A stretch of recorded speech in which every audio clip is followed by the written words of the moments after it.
ഞാൻ പറഞ്ഞതൊക്കെ ഓർമ്മയുണ്ടല്ലോ. അമ്മയ്ക്ക് വയസ്സായി തുടങ്ങിയില്ലേ, ഇനി കുറച്ച് വിശ്രമിച്ചു. അതിന് നീ സമ്മതിച്ചിട്ട് വേണ്ടേ? ഞാൻ സമ്മതിക്കുന്നില്ല. അമ്മ എന്തായി പറയുന്നേ? എടാ, എനിക്ക് ഒരിടത്ത് അടങ്ങിയിരിക്കണമെങ്കിൽ ഈ വീട് നോക്കി നടത്താൻ പറ്റിയ ഒരു പെൺകുട്ടിയെ നീ കൊണ്ടുവരണം. അത് ശരി, പഴയ പല്ലവി തന്നെ. പല്ലവി പഴയതാണെങ്കിലും മാറ്റാൻ ഞാൻ തയ്യാറല്ല.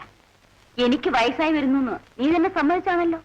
അതുകൊണ്ട് എനിക്ക് എന്തെങ്കിലും സംഭവിക്കുന്നതിന് മുമ്പ് നീ ഒരു കുടുംബം നടത്തി കാണാൻ എനിക്ക് ആഗ്രഹമുണ്ട്. ശരി, ഇനി അമ്മയുടെ ഇഷ്ടത്തിന് ഞാൻ എതിരെ നിന്ന് വേണ്ട. ആ, പിന്നൊരു കാര്യം, അമ്മയുടെ തീരുമാനം എന്തായിരുന്നാലും ശരി മോഹനെ കൂടെ അറിയിക്കും. നിങ്ങളുടെ ഇഷ്ടമാണ് എന്റെ ഇഷ്ടം. എന്താ, സമാധാനമായില്ലേ? ഓ, ഇപ്പോഴെങ്കിലും എന്റെ മോന് നല്ല ബുദ്ധി തോന്നിയല്ലോ. അപ്പൊ ഞാൻ വരട്ടെ.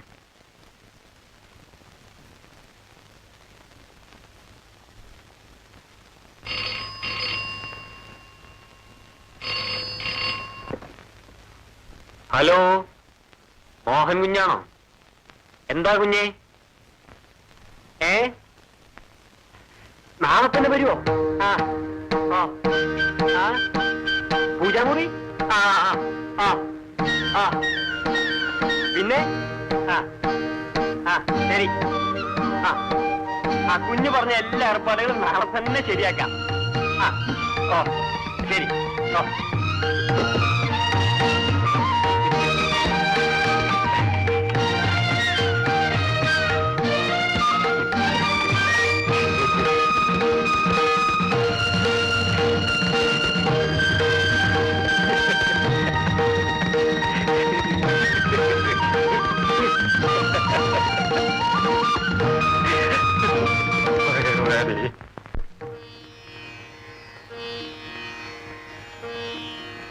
ഭഗവാൻ ഗുരുവായൂരപ്പ.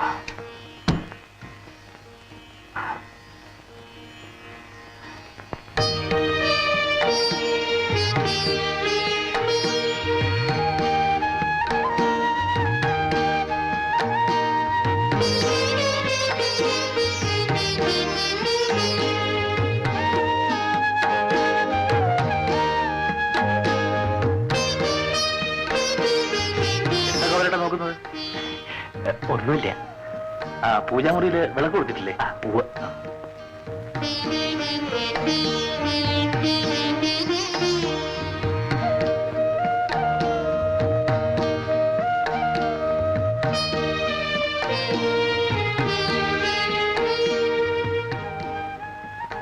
ഈ കുട്ടി ദൈവം തന്നാണ് ഗോപാലേട്ട. പേര് ഉണ്ണികൃഷ്ണൻ.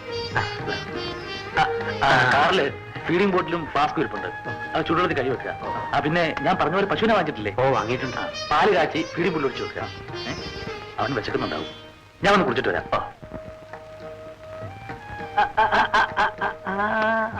ഗോപാലേട്ട നോക്കട്ടെ.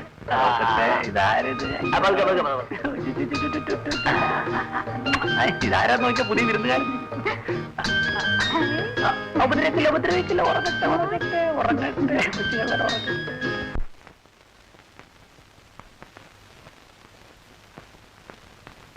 എന്താ ഗോപാലേട്ടാ, എന്താ ഇതൊക്കെ? പതിവുള്ളത്. ആ പതിവൊക്കെ ഞാൻ നിർത്തി.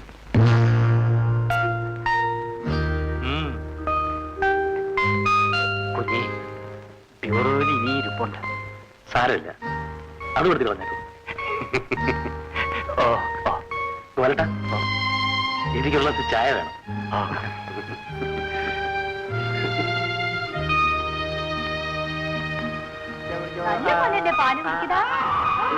അയ്യോ, ഏയ് ഉണ്ണിക്കുട്ടൻ കരയണ്ട.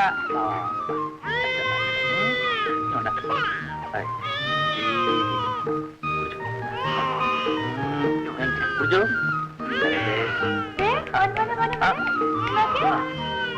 നീ എന്താണ് ഈ കാണിക്കുന്നത്? വേണ്ട വേണ്ട. കണ്ടിട്ട് എന്ത് തോന്നുന്നു? ബ്രാൻഡ് കുപ്പി കൈവയ്ക്കേണ്ട നീ ഈ മുലക്കുപ്പിയും പിടിച്ചിട്ടിരുന്നാലോ? ആ പതിവൊക്കെ ഇവിടെ നിർത്തേ. മോഹൻ, നിനക്കിത് ഭ്രാന്ത് പിടിച്ചോ? ഇനി പിടിപ്പിക്കാതിരുന്നാ മതി. കാരണം നിങ്ങളെപ്പോലത്തെ കുറെ നല്ല മനുഷ്യരുണ്ടല്ലോ, ആളുകളെ നന്നാക്കിയെടുത്തേ അടങ്ങൂ എന്ന് നിർബന്ധമുള്ളവര്. കുഞ്ഞേ, എന്നെ കൊണ്ട് കൂടുതലൊന്നും പറയപ്പിക്കരുത്. പോയാ അതെ. ഏതായി കുട്ടിസ്രാങ്ക്? അതിട്ടൊരു മോന്ത കണ്ടില്ലേ? രഞ്ജിത്ത് സൂക്ഷിച്ച് സംസാരിക്കും.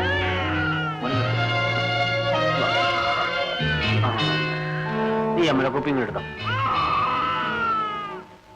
നീ ഊട്ടിന്ന് എന്നോട് പറയാതെ പോന്നപ്പോഴേ എനിക്ക് തോന്നിയതാ എന്തോ അബദ്ധമുണ്ടെന്ന്. എന്നാലും അത് ഇത്രത്തോളത്തൊന്നും ഞാൻ കരുതിയില്ല. എടാ, നിനക്കൊരു വാക്ക് എന്നോട് പറയാമായിരുന്നില്ലേ? ഈ അസ്ത്രീകരണത്തിന് പകരം നല്ല ഒന്നാം തരം പൈങ്കിളി പോലത്തെ പെങ്കുച്ചനെ പൊക്കി നമുക്ക് പോരാൻ പാടില്ലായിരുന്നു. മോഹൻ, നീ ആരോടാണ് സംസാരിക്കുന്നതിന് ഓർമ്മയുണ്ടല്ലോ? നല്ല ഓർമ്മയുണ്ട്. മറ്റുള്ളവരെ ചുറ്റുപറ്റി ജീവിക്കുന്ന ഒരു തെണ്ടിയോട്. Mohan, Get out. I say you get out.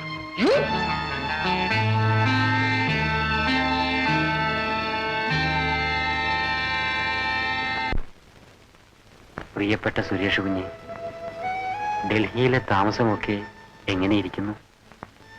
പിന്നെ ഒരു സന്തോഷ വാർത്ത അറിയിക്കാനാണ് കുഞ്ഞിന് ഞാൻ ഈ കത്ത് എഴുതുന്നത്. ഊട്ടിയിൽ നിന്നും വന്നപ്പോ മോഹൻ കുഞ്ഞൊരു പിഞ്ചു കുട്ടിയെയും കൊണ്ടാണ് വന്നത്. ഒരാൺകുഞ്ഞ്, മിടുക്കനാണ്. അവനാണ് ഇപ്പൊ ഈ വീടിന്റെ വെളിച്ചം. എല്ലാവരും സന്തോഷമായിരിക്കുന്നു. മാത്രമല്ല, ആ വൃത്തികെട്ട രഞ്ജിത്തിനെയും മോഹൻ കുഞ്ഞ് ആട്ടിപ്പുറത്താക്കി. മോൻ ഇവിടുത്തെ സന്തോഷം കാണാൻ കഴിയുന്നതും വേഗം ഇങ്ങോട്ട് വരാൻ ശ്രമിക്കണം.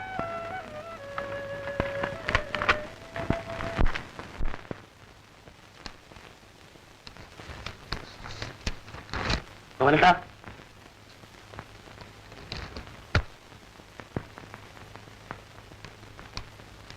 പോസ്റ്റ് ഒന്നില്ലേ? ഓലോ, ദാ. കുഞ്ഞേ, ഞാനൊന്ന് മാർക്കറ്റിൽ പോയിട്ട് വരാം. ശരി. ഏയ്,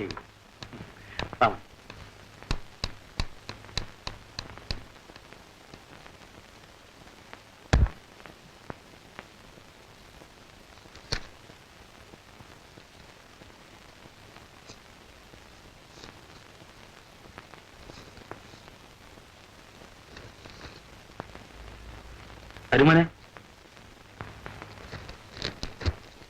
സ്നേഹമുള്ള മോഹൻ, സുരേഷിന്റെ കല്യാണം ഉറപ്പിച്ചു.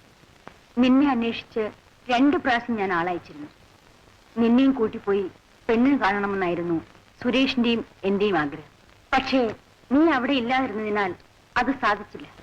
അതുകൊണ്ട് കല്യാണം തീരുമാനിച്ച വിവരം നിന്നെ അറിയിക്കണമെന്ന് അവൻ പ്രത്യേകം ഏൽപ്പിച്ചിരിക്കുകയാണ്. കത്ത് കിട്ടിയാൽ ഉടൻ മോൻ പുറപ്പെടണം. പെൺകുട്ടിയുടെ ഫോട്ടോവും ഇതിനോടൊപ്പം അയച്ചിട്ടുണ്ട്. സ്നേഹപൂർവ്വം, അമ്മ. മോനെ, സുരേഷങ്ങളുടെ കല്യാണമാണ്, നമുക്ക് പോകണ്ടേ? വേണമച്ചാ. മോനെ, ഇതിന്റെ കൂടെ ഒരു ഫോട്ടോ ഉണ്ടായിരുന്നല്ലോ, അതവിടെ? ഇതാച്ചാ. ആ,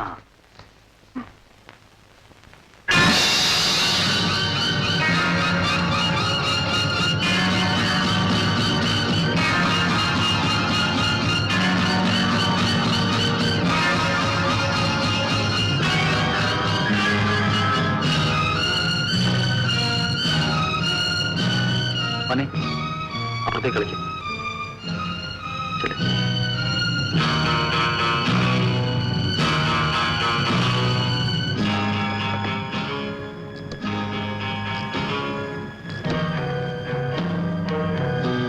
hello, run booking. This is 425083.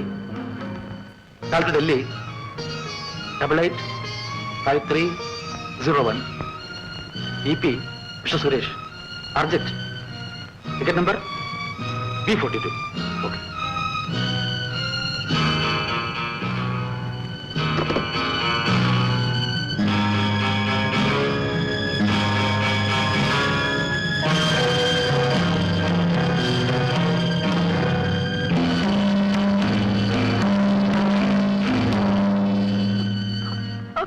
വേണ്ട, എനിക്ക് കല്യാണമേ വേണ്ട. കാരണം ചെറുക്കനെ നിനക്ക് ഇഷ്ടപ്പെട്ടില്ല. നല്ല തറവാട്, അമ്മയ്ക്കൊരൊറ്റ മകൻ, നല്ല ഉദ്യോഗം. എന്താണൊരു കുറവ്?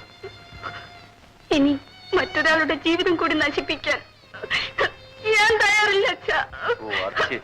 നിന്റെ നല്ല മനസ്സിനെ ഞാൻ ബഹുമാനിക്കുന്നു മോനെ. പക്ഷേ മറ്റൊരാളുടെ ജീവിതത്തെക്കാൾ വലുതല്ലേ നിന്റെ സഹോദരിമാരുടെ ജീവിതം? നീ ഇവർക്ക് ചേച്ചി മാത്രമാണോ? അമ്മയും കൂടിയല്ലേ? നിന്റെ വിവാഹം നടന്നില്ലെങ്കിൽ നോക്ക്, നിന്റെ രണ്ട് അനുജത്തിമാരുടെയും ജീവിതം നീ നശിപ്പിച്ചെന്ന് കരുതിയാൽ മതി. എനിക്കൊന്നേ പറയാനുള്ളൂ, നീ ഈ കല്യാണത്തിന് സമ്മതിക്കുന്ന മുഹൂർത്തമാണ് കല്യാണ മുഹൂർത്തത്തെക്കാൾ എനിക്ക് വലുത്. അഥവാ നീ സമ്മതിച്ചില്ലെങ്കിൽ നിന്റെ അച്ഛനും അനുജത്തിമാരും ജീവിതം അവസാനിപ്പിച്ചു എന്ന് കരുതിയാൽ മതി. അയ്യോ അച്ഛ, എന്റെ അച്ഛനെ ഞാൻ ഒരിക്കലും ദുഃഖിപ്പിക്കില്ല, എന്റെ അനുജത്തിമാരെയും.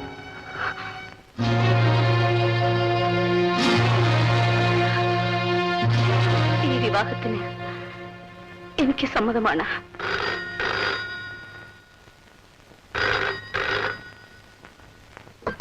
ഹലോ, ബി മിസ്റ്റർ സുരേഷിനെ കിട്ടാൻ ഒരു വഴിയുമില്ലേ?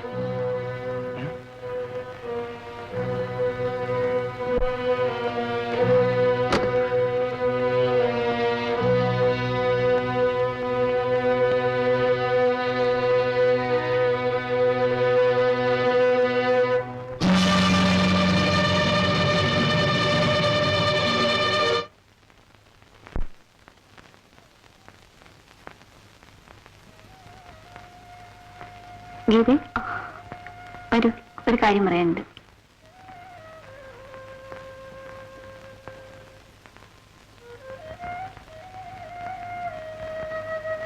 ഗീതേ, ഒരു കുടുംബത്തിന്റെ ഭാവി മുഴുവൻ നിന്റെ കയ്യിലാണെന്ന് നിനക്കറിഞ്ഞുകൂടെ? എന്റെ വിഷമം നിനക്കറിയില്ല എന്തിരെ? എല്ലാം അറിഞ്ഞുകൊണ്ട് നീ ഇങ്ങനെ പറഞ്ഞാൽ ഒന്നും കരുതിക്കുട്ടി ചെയ്തതല്ലോ. ഈ പുതിയ ചുറ്റുപാടിൽ നീ ചിരിച്ചു കാണണമെന്നാണ് എന്റെ ആഗ്രഹം. ആഗ്രഹിച്ചാലും ചിരിക്കാനാവില്ലെന്നിരെ. ഒരു കാലത്ത് അളവില്ലാതെ ചിരിച്ചത് കൊണ്ടാവും എന്നിത്രമാത്രം ഞാൻ കരയേണ്ടി വന്നത്. ഏറ്റവും അടുത്ത കൂട്ടുകാരി എന്ന നിലയിൽ എനിക്ക് നിന്നോടൊരു അപേക്ഷയുണ്ട്. എന്താ? നിനക്കെന്നെ രക്ഷിച്ചൂടെ? എന്റെ ആദ്യ രാത്രി, ആ രാത്രി ഒരു വഞ്ചകയാവുന്നത് എനിക്കിഷ്ടമല്ല. അന്ന് ഞാൻ കാരണമില്ലാതെ ബോധം കെട്ട് തളർന്നു വീഴും. എന്റെ ഭർത്താവാകാൻ പോകുന്നു ആ നല്ല മനുഷ്യനോട് ഞാനുമായി കുറെ കാലത്തേക്ക് ബന്ധപ്പെടരുതെന്ന് ഒരു ഡോക്ടർ എന്ന നിലയിൽ നീ പറയണം. നീ എന്തായി പറയുന്നത്? ക്ഷമിക്കണം, എനിക്ക് ജീവിക്കാൻ ആഗ്രഹമില്ലാഞ്ഞിട്ടല്ല, പക്ഷേ അത് മറ്റൊരാളെ വഞ്ചിച്ചുകൊണ്ടാവരുതെന്നേ ഉള്ളൂ. ഞാനൊരു ഡോക്ടറാണ്. മനുഷ്യരെ രക്ഷിക്കലാണ് എന്റെ കടമ, ശിക്ഷിക്കലല്ല. നീ പറയുന്നത് ചെയ്യാൻ എനിക്ക് പ്രയാസമാണ്. എങ്കിൽ ഒരു പക്ഷേ അടുത്ത പ്രഭാതം ഞാൻ കണ്ടെന്ന് വരില്ല. ഗീതേ, തീർച്ചയാണെന്നേ. അതല്ലാതെ മറ്റൊരു വഴിയും ഞാൻ കാണുന്നില്ല.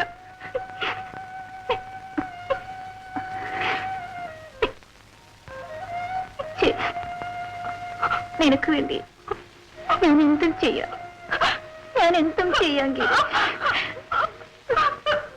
എന്താ മോനെ ഇത്?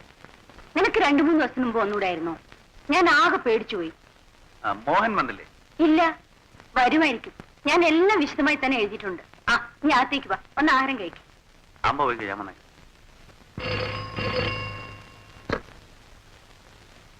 Hello, yes Mohan here. ആ, ഞാനാ സുരേഷ്. നീ എന്ത് പണിയായി കാണിച്ചത്? ഇതുവരെ പുറപ്പെട്ടില്ലേ? എങ്ങോട്ട്? അമ്മയുടെ കത്ത് ഇതുവരെ കിട്ടിയില്ലേ? കത്ത് കിട്ടി, പക്ഷെ അതുകൊണ്ട് ഞാൻ വന്നോളന്നില്ലല്ലോ. മോഹൻ, ഞാനും നീയും വളർന്നത് രണ്ടായിട്ടല്ല. ഒരു പെണ്ണിന്റെ കാര്യം വന്നപ്പോ ഞാൻ നിനക്ക് അന്യനായി അല്ലേ? നീ എന്താ ഈ പറയുന്നത്? സത്യമാണ്.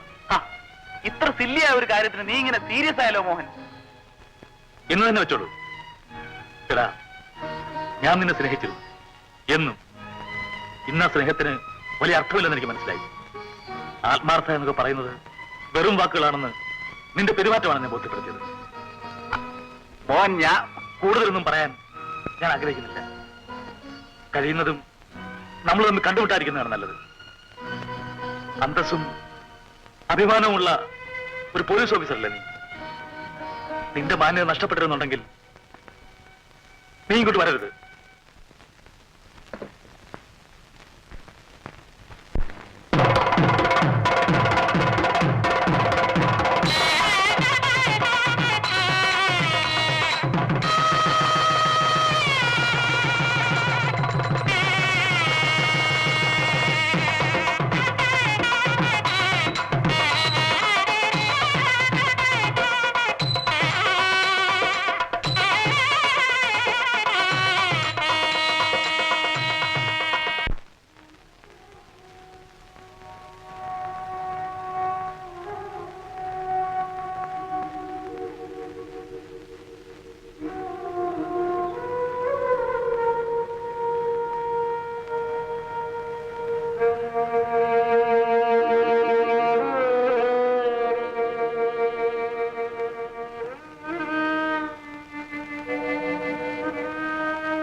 2 ദിവസം കൂടി നിന്നിട്ട് പോയാൽ മതിയായിരുന്നു. അയ്യോ അത് പറ്റില്ലമ്മേ, എനിക്ക് നാളെ തന്നെ പോകേണ്ട ആവശ്യമുണ്ട്. ഇവിടെ നിന്നാ ഗീതയ്ക്കും കൂടി സന്തോഷമായിരിക്കും, അതുകൊണ്ട് പറഞ്ഞതാ. സുരേഷിന്റെ അമ്മയ്ക്ക് അങ്ങനെ ഒരു ആഗ്രഹമുണ്ടെങ്കിൽ ഇന്നെനിക്ക് 2 ദിവസം കൂടെ നിന്നൂടെ? മടി ഉണ്ടായിട്ടില്ല അമ്മാവ, ക്ലിനിക്കിൽ ആരും ഇല്ലാത്തതുകൊണ്ടാ. ആ സുരേഷിന് ഇന്നലെ പരിചയമില്ലല്ലോ, ഒരു ഡോക്ടറാണ്, കൂടാതെ ഗീതയുടെ വലിയ കൂട്ടുകാരി. നമസ്കാരം. ഡോക്ടർ ഇവിടെ അടുത്താണ് താമസം? അല്ല, ഞങ്ങളുടെ വീടിനടുത്താണ്. ഗീതയെ വീട്ടിൽ കണ്ടില്ലെങ്കിൽ ഉറപ്പാണ് ഇന്നയുടെ വീട്ടിലുണ്ടാവുമെന്ന്. അതൊക്കെ പിന്നെ പറയാം അമ്മാവ. മിസ്റ്റർ സുരേഷിനെ വിട്ടേക്ക്. അവിടെ ഒരാൾ കാത്തിരിപ്പുണ്ടെന്ന് നമ്മൾ മറന്നാലും മിസ്റ്റർ സുരേഷ് മറക്കാൻ പാടില്ലല്ലോ. ഒന്നും കഴിച്ചില്ലല്ലോ.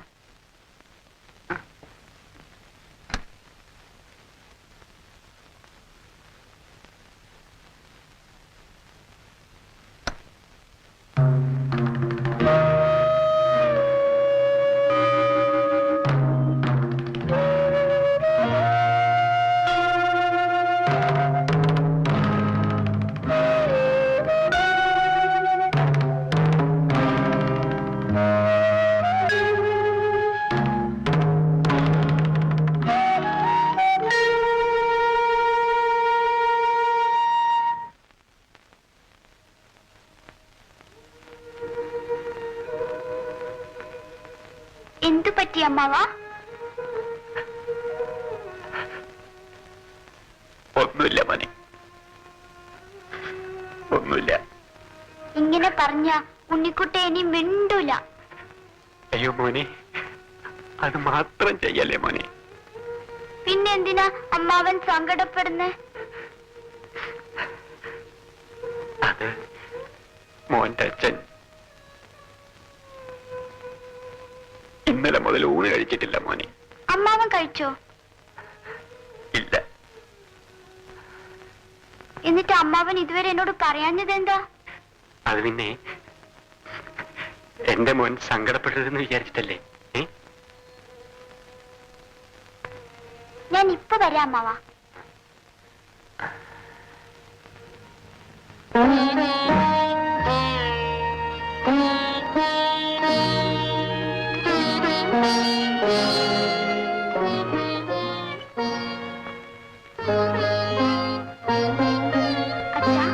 അച്ഛ എന്തിനാ കരയുന്നേ?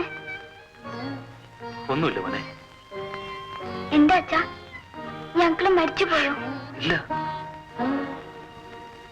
മരിച്ചാലല്ലേ കരയ? ശരിയാ മോനെ, ഈ അങ്കിള് അച്ഛനിപ്പോ മരിച്ചതുപോലെയാ. അതെന്താ അച്ഛാ? അതൊക്കെ അച്ഛൻ പിന്നെ പറഞ്ഞുതരാം. ആട്ടെ, മോൻ ഊണ് കഴിച്ചോ? ഇല്ല. എന്താ? അച്ഛൻ കഴിച്ചോ? ആ കഴിച്ചല്ലോ. നോണ നോണ പറയരുതെന്നല്ലേ അച്ഛൻ എന്നോട് പറയാറ്? സോറി മോനെ. എന്നാ അച്ഛൻ വാ. അച്ഛന് വിശപ്പില്ല. എന്നാ ഉണ്ണിക്കും വേണ്ട. വാ, നമുക്കൊന്ന് ചൂട് കഴിക്കാം.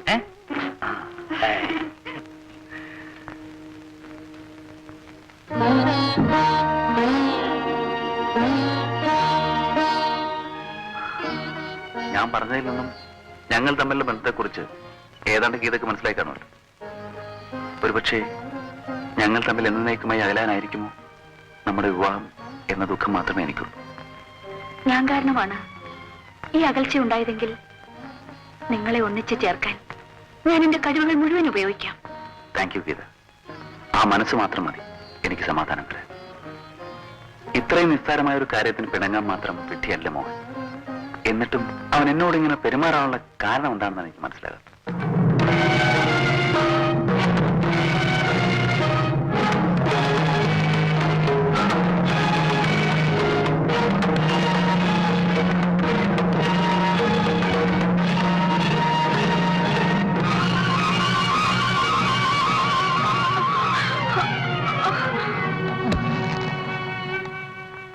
ഇതേ ഇതേ ഇതേ ഇതേ അമ്മേ,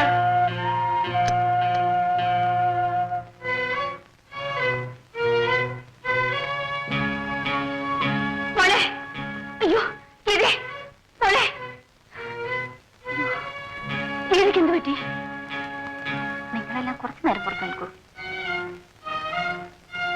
ഗീതേ,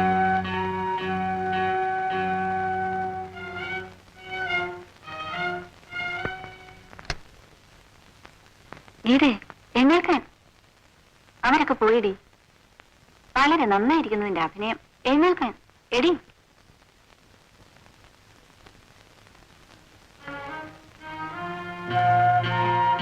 ഗീതേ, ഗീതേ, ഗീതേ, നിനക്ക് എന്തു പറ്റി?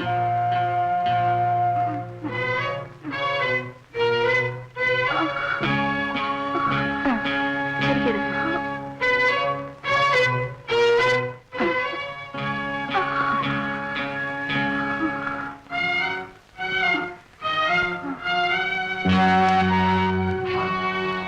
നോക്ക്. ഒന്നുമില്ലമ്മേ, ഒരു ചെറിയ ക്ഷീണം. പേടിക്കാനൊന്നുമില്ല. കുഴപ്പമൊന്നുമില്ലല്ലോ. ഒന്നുമില്ലമ്മേ, അമ്മ പോയി കിടന്നുറങ്ങിക്കോ.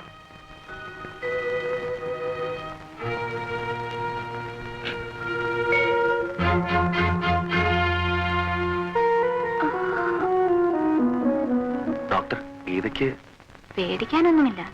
പക്ഷെ മിസ്റ്റർ സുരേഷ്, പറയൂ ഡോക്ടർ. ശാരീരികമായി ഗീത വളരെ വീക്കാണ്. എങ്കിലും ഞാൻ പറയുന്ന രീതിയിൽ നിങ്ങൾ പെരുമാറിയാൽ താമസിയാതെ ശരിപ്പെടും. ഞാൻ എന്താണ് ചെയ്യേണ്ടത് ഡോക്ടർ? കുറച്ചു കാലത്തേക്ക് ഗീതയുമായി ശാരീരികമായി ബന്ധപ്പെടാതിരിക്കാൻ ശ്രമിക്കണം.